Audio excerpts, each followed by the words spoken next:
I'm going to tie a little hopper pattern for you. This is a little bit smaller hopper pattern than the hopper wand. I'm calling it the wannabe, kind of as the wannabe hopper wand. So what I've done already is I've started out with my 70 denier thread UTC and 24.99 SPBL hook, size 10. It's a little bit on the larger size. You can drop down to 12s and 14s, but switch to this hook because it's got a wide gap, and tying it just the same as I do the hopper wand.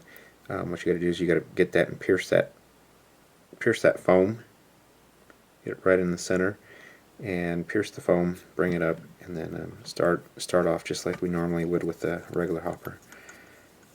So I put a good layer of thread on there, and what I'm doing is I'm getting it pretty far back into that bend of that hook for that first segment.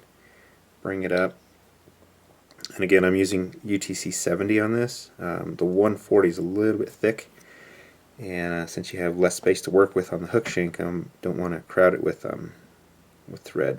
A little bit of super glue right on top there. Another brown layer. Oops, and that's the problem with the 70.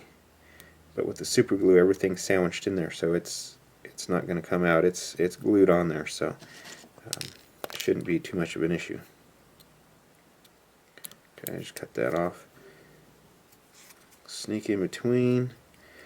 Again, you got to find your you got to figure out what's your segments on this, since we're dropping one, and so we're going to have 1, 2 be in the middle, and then 3 being up here. So we got to kind of split it. Okay, and again with the 70, you got to be a little gentle on it.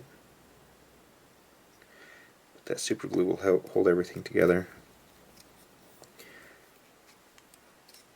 Just kind of sandwiches everything together. So come back and clean up that thread that's hanging on the back end. Okay, come up here again. A few wraps, we got to cut that off.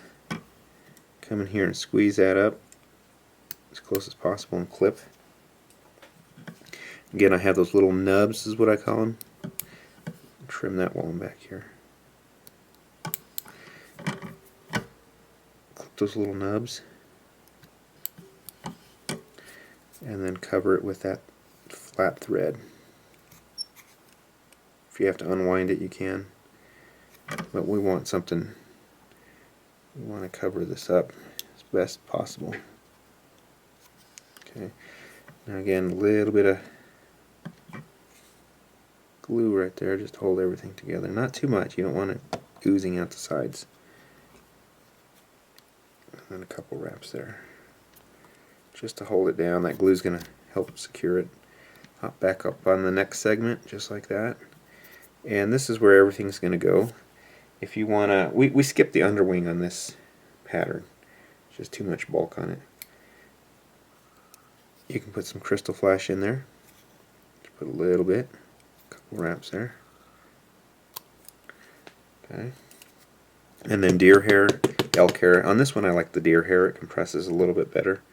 It's not quite as thick as the elk hair. And just lay that in there a little bit longer than the body, just to give it a full wing. And you can see it compresses a little bit better than, say, elk hair on this pattern.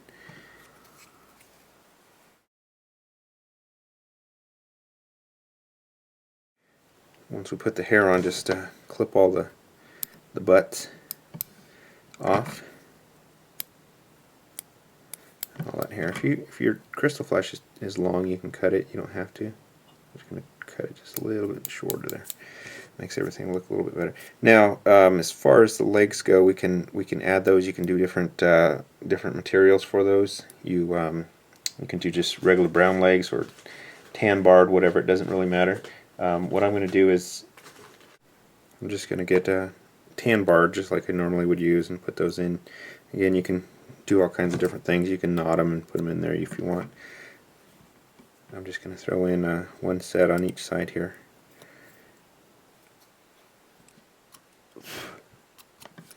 And just to get a couple legs on there. Once you do that, what I like to do is get that glue and put it not only on top but also in those butts. and that just basically locks everything in there.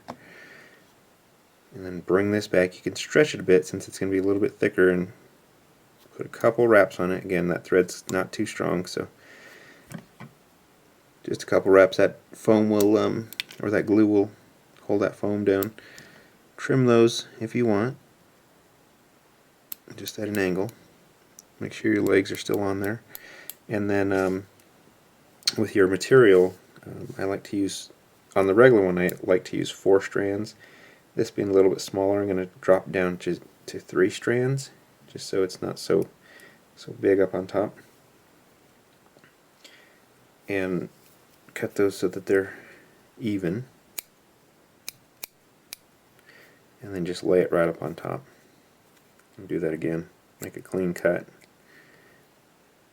And then lay that right up on top there. Again, just a few wraps. What I'm going to do now, instead of just whip finishing, I'm just going to get some more of that glue. Coat my thread. And then make sure your legs and everything's out of the way. And it has glue on there. See right there, I'm going to wrap that around. And that's just going to seep in there and hold everything together. Come up here, cut that, fan it out. Make sure your legs are at the right angle. Come here, cut those short. These rear legs should be a little bit longer than the body. And then once you do that, you can pull this and cut it, and that should lock in there with that super glue. It shouldn't come out at all. So this is again a size 10 on a $24.99 SPBL hook. It's a real short shank hook, but it's got that big wide gap there, and it should allow for a better hooking up than, say, your regular, like a TMC 100 hook. I got one right here, I'll show you. It opens up that gap quite a bit, so you won't lose as many fish. So here's one on just a standard dry fly hook. You can see that gap is a lot bigger and should allow more fish to be hooked and landed rather than hooked and pulled out of their mouth. So there you have it. It's the Wannabe Hopper Juan, size 10.